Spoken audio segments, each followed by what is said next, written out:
This video is about emotional eating, why we do it in the first place, and what we can do to actually stop it. So why do we do it?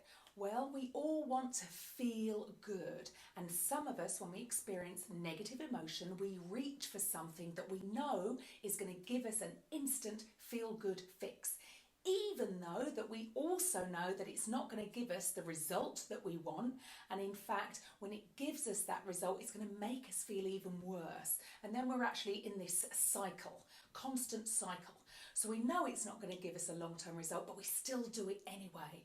So why is that? It's all to do with mindset. It's all to do with our subconscious. You see, the small circle represents us, our bodies, and the large circle represents our mind. Now we've got the conscious part of our mind, which is our thinking or reasoning part of the mind. This is where we can analyse things. We can make a conscious decision and say that really eating that tub of ice cream is not going to help our weight loss goals, right? So we can have the ability to accept whether that's a good idea or say, no, it's not a good idea. If only that was in charge. Our subconscious mind is in charge, you see. And there's, amongst other things, we have our habits, our beliefs, and our self-image stored in our subconscious. And that is what controls us when we come to emotionally eat. You see, a habit, obviously, is just something that we keep doing consistently and becomes lodged in the subconscious mind. So it can be changed. We can change habits. They say it takes 21 days, right?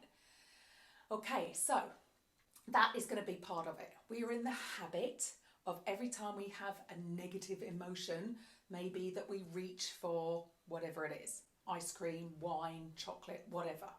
Okay, that's number one. But that's quite an easy thing to change. Something that's a little bit harder is a belief. Now, a belief is a little bit like a habit, but it's stronger. It's been reinforced through experience. So maybe if we've been doing this for longer, it's going to be harder for this to break because our belief system likes to be right. And every time we do go for that hit, that's been reinforced because we know that's going to give us that feel good, even though it's temporary. And also our self-image. That has an effect on whether we emotionally eat or not, because our self-image is how we view us, not the us that we portray to the world, but how we view us. So how do you talk to yourself? Do you, when you've eaten that ice cream, do you tell yourself off?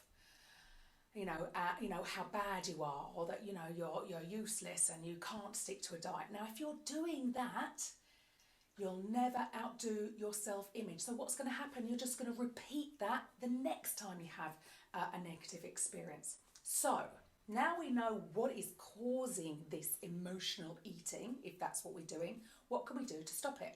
Now, there are only two options that are available to us. Number one, we can either manage it, or number two, eliminate it. Now, number one, there are lots of tools that we can use to manage this, okay? First of all, we could just quite simply just pick up the phone and talk to a friend, or maybe we have some kind of support system. I run an online group, so if you want to just, help, this has happened and I just feel like eating ice cream. You'll have plenty of people saying, no, don't do it. That could also help manage it. Another thing could be exercise. Now, some people like exercise, some people don't. If you like it, go and exercise, because that is going to give you that feel-good hit. And if you're not too keen, maybe just walk in nature. Go and pamper yourself, have a massage. Do something that's going to make you feel good, because that's what you're looking for when you have those negative feelings, those negative emotions. So you need to replace that bad thing, the ice cream, and replace it with something that's going to still make you feel good, but it's also going to be good for you in the long term. The problem with managing things is that it's not really solving the problem. So how do you eliminate it? So it's all about breaking that pattern. Because as you see, it all starts here, consciously. You choose a thought, you have the ability to control what you think about, and each thought causes a feeling, whether that's negative or positive, okay? And those feelings manifest through us as actions and behaviours.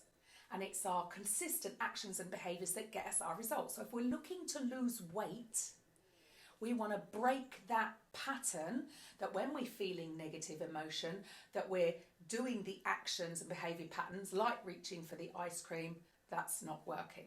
So how do we do that? Hypnosis is one, because it's breaking that cycle. It's going straight into the subconscious. Now you can reach out to a hypnotist, or there are some self-hypnosis things that you could find maybe on YouTube or whatever.